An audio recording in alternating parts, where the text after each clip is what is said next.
Alterações que surgem de forma natural ou induzida no material genético dos organismos são denominadas mutações. As mutações que ocorrem nos diferentes tecidos dos organismos sexuados são divididas em dois grupos, somáticas e germinativas. As mutações surgem de forma natural ou podem ser induzidas por agentes mutagênicos, isto é, substâncias químicas ou de natureza física que podem induzir as mutações, como os raios ultravioletas, raios-x, bebidas alcoólicas, substâncias derivadas do tabaco, bem como alguns medicamentos. As mutações ocorrem em virtude de alterações que surgem nos nucleotídeos do DNA, podendo ocorrer por meio de alterações químicas nas bases nitrogenadas, erros na incorporação de nucleotídeos, adição ou deleção de bases nitrogenadas, alterações na estrutura e no número de cromossomos, entre outros fatores. Quando a mutação ocorre em alguma célula somática, dizemos que houve mutação somática. Esse tipo de mutação não é importante evolutivamente, pois ela não será transmitida aos descendentes. Se essa mutação ocorrer em uma só célula de um tecido somático em desenvolvimento, levará à formação de clones de células mutantes, as quais tendem a ficar próximas e originar um agrupamento de células devido às suas afinidades moleculares. Em células somáticas diploides, a mutação pode ser dominante ou recessiva. Mutações somáticas que ocorrem em tecidos que ainda estão em multiplicação podem ter destinos diferentes. As células podem simplesmente tornar-se inviáveis e ser eliminadas pelos mecanismos naturais do organismo, como a apoptose. Contudo, se a mutação alcançar genes como os supressores de tumor ou os oncogenes, podem tornar-se clones dessa célula que escapam dos mecanismos naturais de eliminação e tornam-se um tumor cancerígeno. Caso a mutação ocorra em alguma célula germinativa, espermatozoide ou óvulo, dizemos que se deu uma mutação germinativa. Nesse tipo de mutação pode ser transmitido aos descendentes, se o gameta participante da fertilização apresentar o gene mutante. Assim, um indivíduo normal para um determinado fenótipo pode ter filhos portadores de alguma alteração genética. As mutações gênicas são diferentes classes de alterações que afetam a sequência de nucleotídeos da molécula de DNA. Elas podem ocorrer de diversas formas, como substituição, inserção e deleção. A seguir eu vou falar sobre cada uma delas. Na substituição, elas se dividem entre duas, mutação por transição e mutação por transversão. Na mutação por transição, ocorre a substituição de bases púricas entre si e pirimídicas entre si. Já na transversão, ocorre a substituição de uma base púrica por uma base pirimídica ou vice-versa, ou seja, adenina ou glaunina por timina ou citosina. Já na inserção, ocorre quando um ou mais pares de bases são adicionados a determinada sequência de DNA. Já na deleção, um ou mais pares são removidos dessa sequência de DNA. Bem, eu vou falar sobre os efeitos das mutações. As mutações não resultam obrigatoriamente em manifestações do fenótipo mutante, e elas podem se caracterizar em duas, que são as mutações silenciosas e as manifestas. As mutações manifestas são as que se expressam no indivíduo e podem ser duas também, que são benéficas ou deletárias. Onde a benéfica é positiva ao indivíduo, já a deletária caracteriza-se pela existência de alelos mutantes, que pode ser um ou mais, que alteram o funcionamento celular e o funcionamento do tecido, resultando em um fenótipo que pode ser um fenotipo que pode ser letal ou apenas manifestar a enfermidade. E as mutações silenciosas, elas ocorrem nas regiões intrônicas, que são não codificantes, ou nas regiões extrangênicas do DNA. Além disso, as mutações silenciosas ocorrem no indivíduo sem causar mutação no fenótipo. Bom dia, meu nome é Dara. Eu vou falar um pouco mais sobre as mutações cromossômicas estruturais. Estudos de cariótipos em indivíduos de mesma espécie ou de espécies relacionadas, eles têm mostrado que eles podem diferir quanto na estrutura dos cromossomos. Essa alteração ela pode ocorrer espontaneamente, sem interferência de agentes externos, ou pode ser induzida por agentes mutagênicos, físicos, químicos ou biológicos. Há vários tipos de alterações que afetam a estrutura dos cromossomos. A maioria delas é deletéria e, portanto, eles acabam sendo eliminados na seleção natural. Os principais tipos de alterações estruturais são as deleções, duplicações, inversões ou translocações.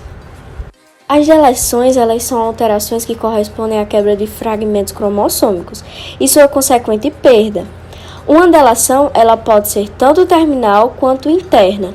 A terminal é a quebra e a perda de extremidade normal do cromossomo, o telômero, e a interna é quando ocorrem duas quebras e perda do segmento intercalar. As duplicações são alterações estruturais que se referem ao ganho de segmentos entre cromossomos homólogos. Isso pode resultar em uma molécula de DNA com duas cópias de um mesmo segmento cromossômico.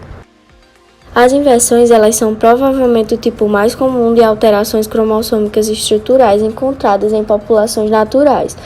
Um cromossomo invertido é aquele cuja sequência dos genes encontra-se em ordem invertida em relação ao cromossomo normal. Isso acontece quando o cromossomo sofre uma quebra e o segmento é reinserido de forma invertida em relação à posição original. A inversão ela pode ser paracêntrica ou pericêntrica. Na paracêntrica, o centrômero encontra-se fora da região invertida, enquanto na pericêntrica, o centrômero está envolvido na inversão. As translocações são mudanças estruturais que envolvem a transferência de um segmento cromossômico para o outro não homólogo, o que é chamado de translocação simples.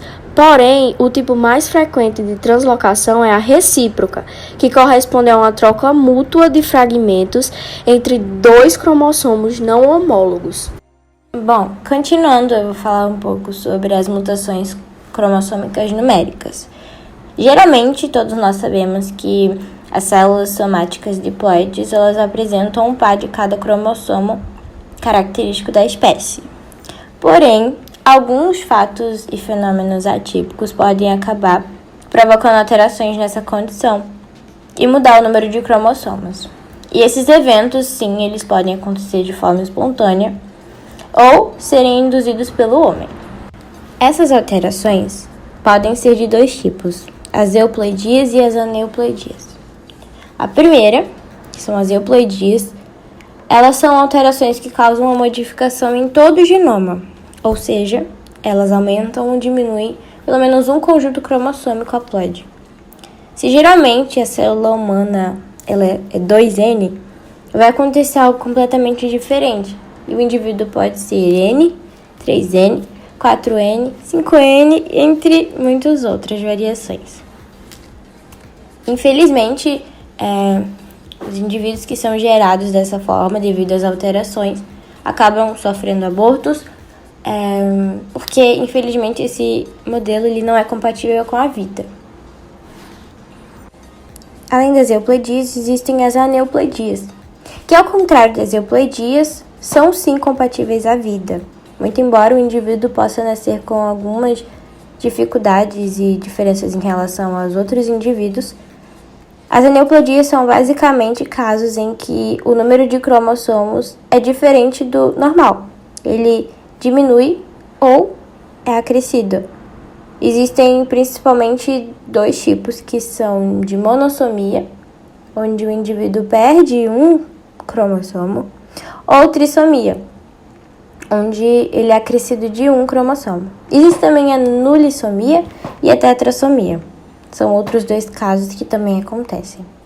E a respeito da monossomia e trissomia, vocês vão escutar mais um pouquinho à frente. Os seres monossômicos têm um cromossomo a menos, e isso pode acontecer em vários organismos. Essa mutação, mesmo que sendo rara, ela está sendo observada em alguns seres, como os seres humanos e algumas espécies de vegetais. A síndrome de Turner é um exemplo dessa monossomia, porque falta um cromossomo X no par, e isso é o motivo de 53% dos casos dessa síndrome. E quem tem ela geralmente descobre antes da puberdade ou mesmo assim que nasce, e algumas dessas características é a baixa estatura, o tórax largo, a frequência de problemas renais e cardiovasculares. E já nos vegetais é mais usado para melhorar a espécie, substituindo um cromossomo normal ou um par por uma variedade diferente ou mesmo da mesma espécie, e tem sido muito utilizado também para saber onde estão os genes em certos cromossomos. Síndrome de Klinefelter. A síndrome de Klinefelter é uma anomalia cromossômica não hereditária em que um ser humano do sexo masculino nasce com 2 cromossomos X e um cromossomo Y. Pessoas com tal síndrome, geralmente identificadas durante a puberdade, possuem características como dificuldade no aprendizado, na leitura e na fala, pênis e testículos subdesenvolvidos, mamas ligeiramente volumosas, quadris largos, voz fina, poucos pelos faciais e infertilidade. Não existe uma cura para a síndrome de Klinefelter, porém, o tratamento mais usado é a reposição de testosterona, via subcutânea ou através de adesivos que liberam o hormônio ao longo do tempo. Nos casos em que há o atraso cognitivo, é recomendado procurar a ajuda de profissionais especializados. Síndrome de Edwards. A síndrome de Edwards, também conhecida como trissomia do cromossomo 18, é uma doença genética muito rara que é causada pelo surgimento de 3 cópias do cromossomo 18, normalmente existindo apenas 2 cópias de cada cromossomo, que ocorre de forma aleatória, não sendo possível a transmissão de pai para filho. Porém, sendo possível ainda assim existir mais de um caso na mesma família. Sendo normalmente diagnosticado durante a gravidez, o feto portador da síndrome de Edwards possui diversas características de má formação, como cabeça pequena de forma estreita, boca e mandíbula pequena, dedos longos e polegar pouco desenvolvido, fenda palatina, doenças cardíacas, pulmonares, renais e hepáticas, deficiência mental, paralisia facial e alterações cerebrais como cistos cerebrais, hidrocefalia e anencefalia. Não existe uma cura para a síndrome de Edwards, porém, alguns problemas podem ser resolvidos através de analgésicos e cirurgias. Síndrome de Down. A síndrome de Down é a trissomia do cromossomo 21. O nome é uma homenagem ao médico britânico John Langdon Down. As características fenotípicas que podem ser identificadas no nascimento ou logo após são baixa estatura, pescoço curto, pele redundante na nuca, baixa implantação da orelha, mãos curtas e largas, frequentemente com uma única prega palmar, a prega simiesca, quintos dedos defletidos, amplo espaço entre o primeiro e o segundo dedo, e há ainda alteração nas propriedades cognitivas com relação ao aprendizado. A incidência da síndrome de Down aumenta com a idade das mães. Um caso a cada 1.700 nascimentos para mães com até 20 anos. Entretanto, esse número pode chegar a um caso para cada 30 nascimentos com mães com idade superior a 45 anos. Síndrome de Patau. A síndrome de Patau, ou trissomia do cromossomo 13, foi descoberta em 1960 por Klaus Patau, quando observava um caso de malformações múltiplas em um neonato. O fenótipo pode incluir alterações graves do sistema nervoso central, defeitos cardíacos congênitos, alterações urogenitais, fenda labial, lábio leporino, palato fendido, alterações oftálmicas graves e alterações morfológicas dos membros.